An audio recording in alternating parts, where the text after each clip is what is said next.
What's up in the loop? It's Hyde checking in from Plopsaland De Panne, northern coast of Belgium. This park kind of flew under the radar for a while, and then they added the giant Ride to Happiness, which many people claim is one of their favorite roller coasters in the world.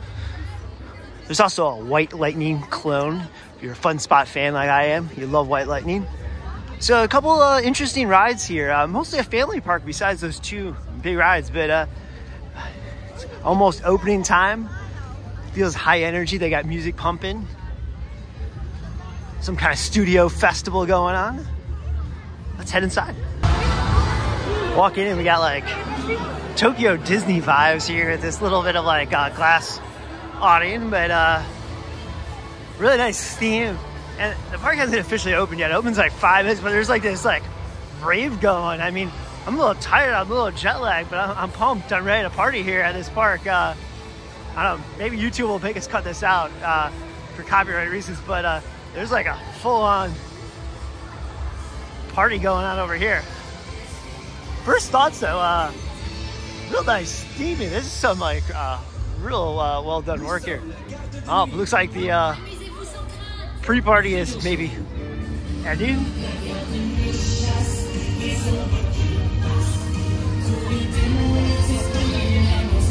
But yeah, really cool kind of main area here in the park. Really well themed. Just a lot of detail in this main courtyard area, like with this little like canal running right by the shops. Really impressive. Because when in Belgium, and we got here early, and there was nothing to do besides listening to a little kid show for the first 20 minutes before the park opened.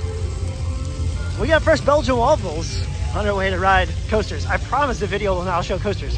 Cut to coasters. Going to cut right to it. The main attraction, Ride to Happiness. Now this ride is super hyped up. This wasn't originally a park on our trip here. We added an extra day to come here because everyone kept saying this is one of the best roller coasters in the world. Certainly some pretty cool theming. Similar to Time Traveler at Silver Dollar City, if you're familiar with that ride, where it does spin while you are going. I've not done Time Traveler, so I'm really excited to try this ride. Really well done themed queue here.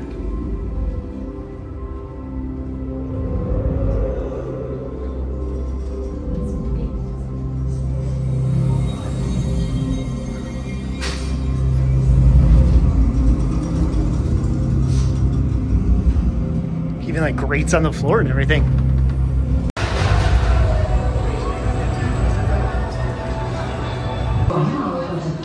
As the train is boarding, this screen up top is giving some instructions. In a moment, you will experience the nature and process of inner treasure.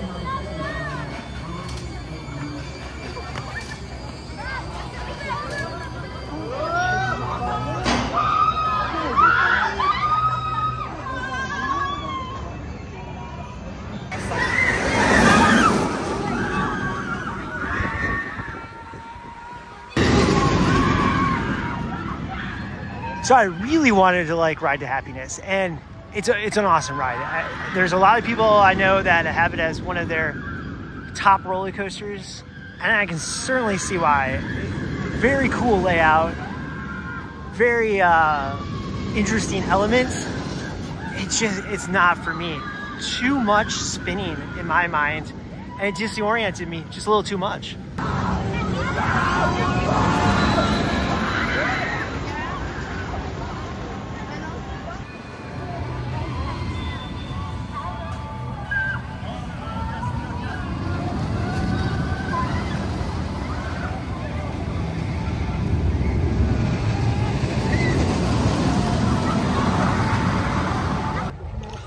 We're venturing towards the back area of the park first. A lot of the recommendations we got from folks is actually skip Ride to Happiness first, and instead go to some of the smaller coasters first because those get busier. First, we're walking through a castle with dog prints on it.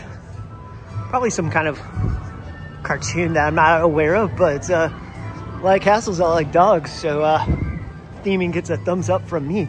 There also is a roller coaster that seems to go through this castle. It looks like another powered coaster. Cool area here. Like, look at this night fountain. Dragon in the castle. Really well done area.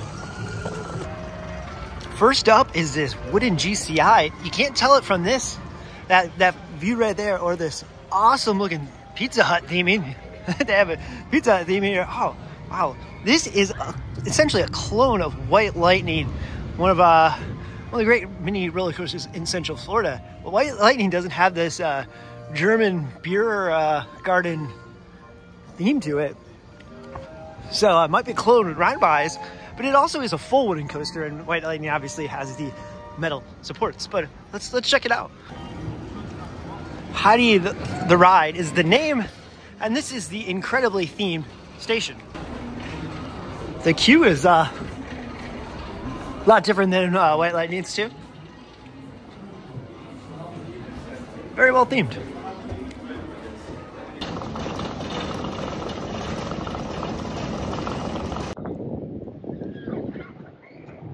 Heidi was excellent. I'd even say, it's hard to see because it's behind the wood, but this is the only view you can really see the ride. I would say it's better than its Orlando counterpart. Again, not great view, but you clearly see from this angle that it is White Lightning 2.0. Universal will be right over there. You know how it is. But really fun ride in great shape. Easily my favorite ride at the park.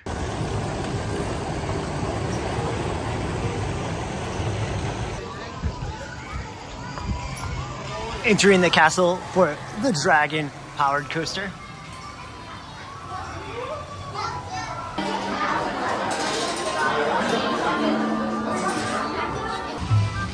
Park has several water rides, including this double drop flume, and what you can't see because it's kind of hidden behind this skull dino rock thing is there's another drop. So it's actually quite a little bit of a water ride going on. We got the express pass, which was 35 euros. You do go up the exits to the rides. And what it works is 1 point if you want to ride anywhere, 2 points if you want to ride in the front row. And that is the list of rides available on the pass. It's nice that they allow you to mix it up if you want to ride some rides in the front row.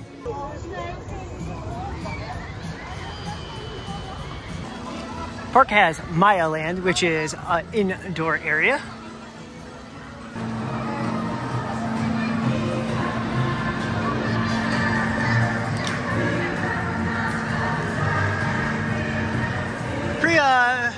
Pretty nice little area. It has like a ropes course over here. And then you have several rides in here, including a disco coaster over there, if you count those such things. And it's really well done, nice little area. And today's not too bad weather-wise, but if it was a bad weather day, this would be perfect. This is something honestly a lot more parks should add. The indoor area, not necessarily the raft ride here. Are you gonna give it a shot? Let's see, can Brian make it across? It looks very wet.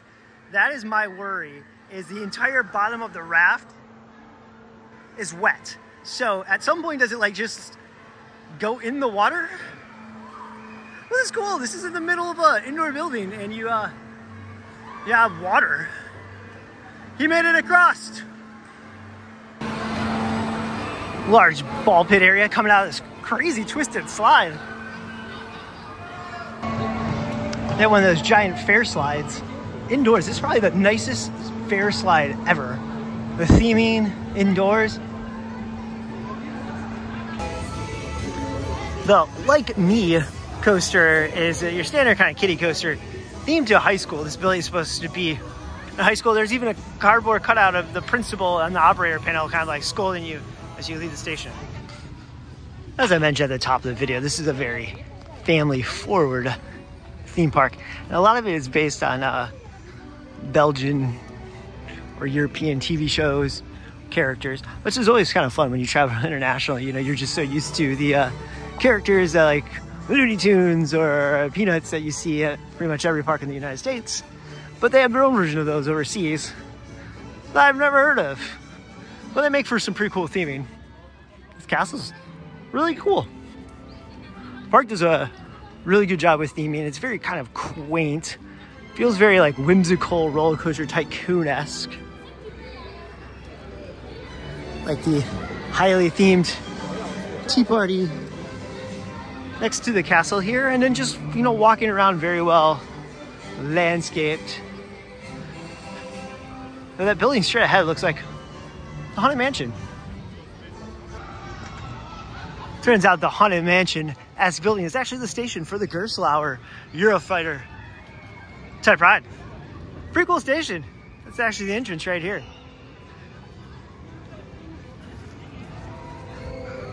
We got the skip the line pass, so we'll see if it's needed here, but it's cool to walk through this well themed and very dark queue. Okay, that's pretty cool, pretty cool.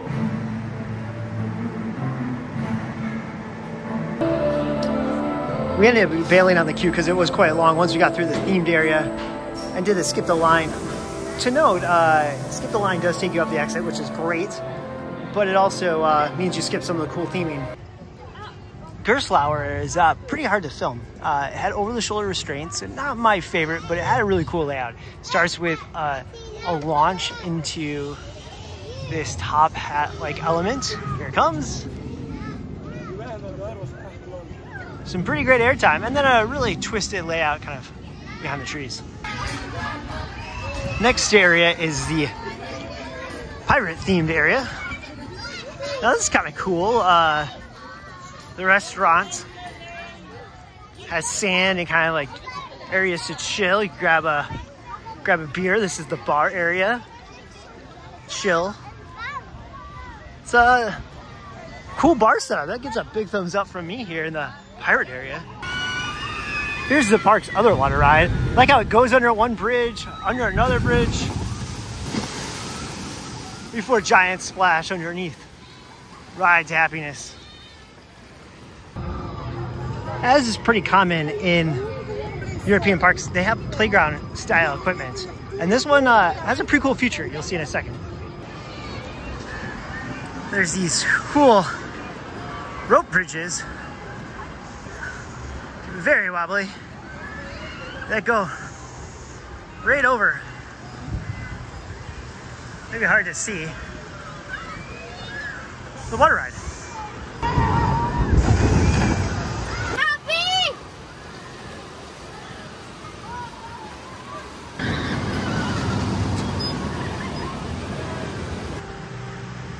And with most of the playground kind of thingies, European parks, they all seem to end with a giant slide that are always really, really, really, really, really, really steep. There's Ride to Happiness.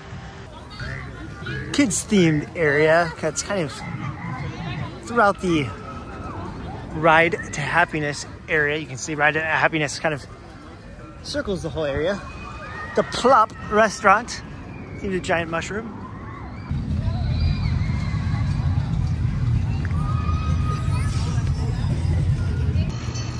The park does have a CP100 style train that circles quite a bit of the park.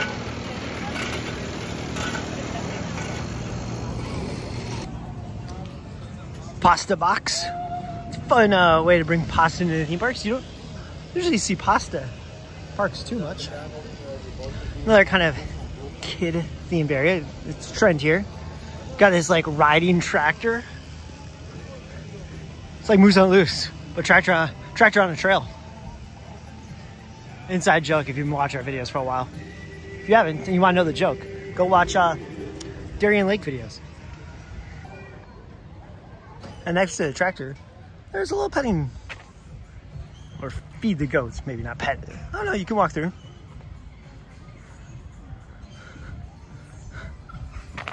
You can walk through here and What's up, big dog? There's also little donkeys. Before we wrap up, for international parks, I like to assign travel scores. How easy was it to travel there? Starting with language barrier. Parks in Belgium, but everyone spoke English and all signs at least had some form of English on it, making it a 5 out of 5. Very easy there. Location was easy to get to. We drove, it was right off the expressway, no side back roads. There's also a train station nearby if you preferred that. Now, from a Wi-Fi standpoint, there was great cell phone reception throughout the park. However, free Wi-Fi was only available up near the front of the park. Currency, they took credit cards, so you're good. No cash needed. To wrap up, it's a quick little park. It really depends on two factors of how much time you're going to spend here. One is how many times you want to ride to happiness. When I posted about this on our Facebook page, a couple people commented, you need a full day here because you're going to want to ride it 15 to 20 times. And honestly, couldn't do it more than once. So that factor was removed. But the second factor is if you have kids. There's a lot of kids rides here. It's very kid friendly, though it's interesting to see the park add major new rides like this. Maybe that's a different direction they're going. Maybe this will become a well-known thrill park. But those are the two main factors. Since we only did Ride to Happiness once, we did have the skip the line passes. We were here for about 3 hours. You're able to see all the big stuff. The rides do fill up fast. The kids' rides and the dark rides. There's 2 dark rides. Those do fill up pretty quickly because, again, it is a family park. Put a final bow on this park. It's a lot of fun, very well themed. Has a couple great roller coasters. Hyde being my favorite. Thanks for watching. Be sure to like and subscribe. Got a lot of our European park videos if you're planning your own European trip.